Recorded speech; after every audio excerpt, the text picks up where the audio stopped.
The myth of collective ownership.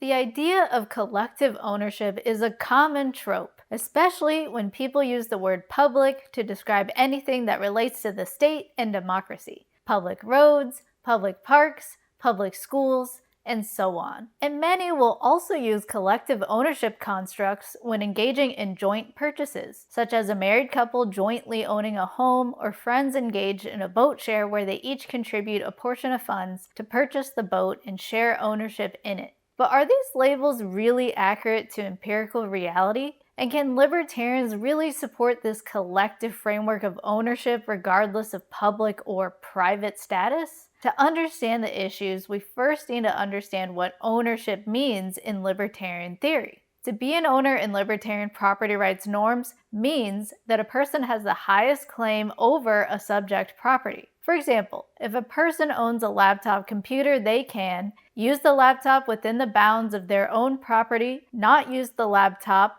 exclude others from using the laptop, improve the laptop using their own property, destroy the laptop, sell the laptop to a willing buyer, gift the laptop, or even abandon the laptop so long as it respects others' property rights. As you can see here, this bundle of concepts is what makes ownership that specifically defined thing. It's a set of actions that others socially view as respectable and accepted if someone owns something. When it comes to the public sphere, it's quickly seen where these rights and abilities can come into conflict. If you go to a public park and sit on a public bench, you will inherently exclude anyone else from the bench who tries to sit where you are sitting. Now, if you were the owner, that is acceptable because you have the highest right to exclude others. But if the other person is also an owner, as a member of the public, how can they have the highest right of use if you also have that same right?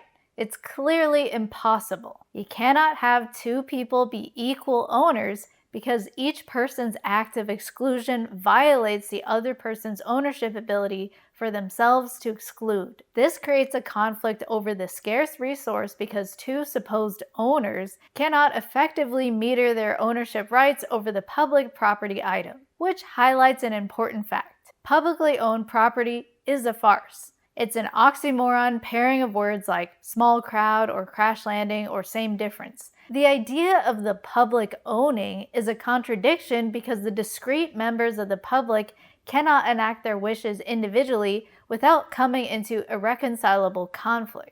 And we know in empirical reality that if someone does try to enact full ownership rights, like intentionally destroying the prior mentioned park bench, they will be arrested for vandalism by state police, which then highlights what is truly taking place. The government acts as the ultimate controlling owner while using obfuscation of language to get people to believe they are owners when they are, in fact, not. This lingual trick is a ploy to deceive people into believing that they have power and control over these resources when it's really the state. We now clearly know that public ownership is a farce because each person cannot affect his or her ownership rights. So how does this thinking play out in non-state situations? Marital property is a good example of this problem when using ownership to describe what are contradictions in rights and conflicts of interest. For example, it is common for a married couple to have a home jointly titled in each of their names. In the state legal paradigm, this legal ownership means each person has the right to use, modify, and sell the house. However, conflict comes into view when one person wants to perform an action the other does not wish to have happen. If the husband wants to paint a room a certain color and the wife does not,